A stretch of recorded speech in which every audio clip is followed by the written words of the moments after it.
Hello everyone, welcome to another TWM12 video on War Thunder. This one we're going to be reviewing the STRV122.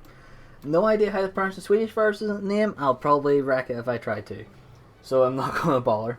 So, essentially the STRV122 is a licensed variant of the Leopard series that is built in Sweden by BAE Systems, if my knowledge serves me correctly. Well, BAE Systems Sweden. So, while a lot of people say it's overpowered, it's a yes and a no in its scenario. While its armour is extremely thick, as you can see it's got extra composite screens and quite thick hull composite armour, it can die very easily and does suffer an amazingly high repair cost. As you will see, 22,514 lions, which is an astronomical amount for repair cost. Another thing it suffers from as well is it has ammo storage in the hull, which is very easy to detonate, and it only has 15 pieces in its storage with its blast door here of rolled modules 35mm. So it does prevent some cook-offs if you hit in the side of the turret, but if you hit it in the hull and you do penetrate, 9 times out of 10 you are going to have the ammunition detonation, which will kill the tank and send you back home with a nice hefty repair bill. So, it's not the heaviest tank, but it still is pretty heavy at 62.5 tons with its additional weight from all the additional composite screens added onto it. Its visibility is okay, it's not the best. Its max speed is 68, but it does struggle. It does feel a bit sluggish compared to the actual Leopard 2A5 in the game. But that's what it is. It's a weird one. It feels sluggish, but it's not sluggish. It's just how it feels for some reason. The turret rotation speed is quite nice at 28 degrees a second. Vertical guidance, -9 to +20. Pretty average for the tier at 10.3 with 7.8 second reload, so it's not bad. It isn't too bad. So I usually carry, personally speaking, 21 rounds. However, if you just want to keep first stage storage full, you carry 15. That's to prevent actually hull detonation. However, at this tier you can go through 15 shells very quickly at long range engagements. So I'll leave that up to your personal preference. While this tank offers great protection, its very first shell leaves much desired with only 410mm penetration at 10 meters and 376. However, its upgraded one, the DM33, does offer significantly more penetration at 440mm at 2000 meters, so that's an increase of the guts of 80mm roughly, maybe, give or take. I know I'm making these calculations up in my head, but it's still a massive increase. It's only a 71mm increase from at 10 meters, but any increase is a nice increase, let's be honest here. We're not going to complain too much. So, next thing I would like to talk about in this here tank, it's a general one I'd like to talk about, and that's its protection. It's one that keeps popping up in every game I play. And honestly, the protection in this here tank, while it seems like it's quite good, it can at times be mediocre. From the side, it's very easy to penetrate. These composite screens make you think you can side scrape in this tank. You cannot. I have died numerous times thinking, right, if I angle this right way, it will lance off, or it'll give me somewhat protection. It might only kill one crew member and let me get the shot off. Won't happen. You'll die very quickly. Another major weak spot is a typical one through the composite shield here. If you shoot bang here, 9 times out of 10 the shot will trap in and it will knock the tank out, which seems to be a common place I get shot in this tank, so I'd like to point that out, hence why I tried to cover it a wee bit with bushes. Bit of a shot trap. And then there's standard front lower glacis. Upper glacis is very difficult to get through. Still possible, but it's very difficult. Depends how good you are shooting. Side on, you'll have no real issues. But then again, this tank is a strong tank. It's probably the best at 10.3, and it'll take a lot of reworks to actually get every top tier 10.3 rebalanced at the minute. It's not what we would call the best tier to play. Lots of issues, such as especially ULQ players. The easy cheat system has improved. I asked about it and I got proven wrong. I'll admit when I was proven wrong. It has improved, the easy cheat system, and a big unfairness it needs to be solved is the ULQ, but I'll get onto that rant in a different video, as this is reviewing the STRV122. Don't want to get off track. So, would I recommend this tank? Obviously, is outstanding.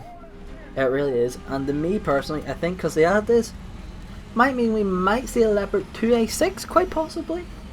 It'll be a nice wee addition to the German tree, even if they add it as a 10.3 premium. Oh fuck, I shouldn't have said that actually, I really shouldn't have. But I would definitely recommend getting this tank, especially if you're into Leopards. You will enjoy it mainly because you've got good gun depression, good muzzle velocity, great turret rotation speed, and outstanding armor protection go with it. So if you want to hold down, you'll have no problem holding down and sniping. If you want to rush up the field, get into a nice wee camping position, perfect tank to do it. Can't complain. Bada bing, bada boom, there you go. But do not expect to be making loads of credits. The tank is very expensive. It's 22k, so you need to be averaging about 6 kills at 3k each to break even on this tank every game. So if you play it, be warned, it will drain your silver lions. Not as bad as the STRF90C with a massive modification cost for its ammunition that could cost you up to 200k, but at the same time this is pretty expensive in regards to its overall repair costs. So first big pro of this tank we'll get into, and the first big pro is its protection capability. It offers outstanding protection, but its protection does have a few trade-offs, and its major trade-off with its protection is it's easy to get an ammo detonation in this tank, and that's because there is rounds stored in the hull in an unprotected bin. Well, it's protected but unprotected, if you understand what I mean. In real life it's protected, but in game it's not protected, so it will kill you. So that's a big trade-off with its armor. It's a great hold down tank and a great tank for moving into positions fast, getting to the sniping, getting to the flanking, getting to the command points. So it's great that way. The other big pro is the cannon. That DM33, if I remember correctly of what you call it, is an outstanding APDFS set. It's a great sabo. Now I'm going to attempt to pronounce all the letters. Great penetration, great muzzle velocity, and it's very easy to range find with it. You should have no problem hitting targets at 2,300 meters, maybe a bit further with it. You'll struggle. Obviously the further away it is, you're going to struggle given lead and all that there, but it's a very easy gun to shoot and a very fun gun to shoot in this game. They're the two big pros of this tank. However, the first big con of it is the economics of it. It is expensive to play, like the rest of the Swedish tanks, but fun plus economics. Admittingly, I prefer having fun. I couldn't give a fuck about silver lions. That's why I'm so poor with only 1.8 million silver lions. But admittingly, it's a lot more fun than any other tank. It's probably my second favourite tank compared to the STRF90C. This tank has to be my second favourite in the game. It's strong, it's agile, and its cons balance out with its pros. Another con of it is its mobility.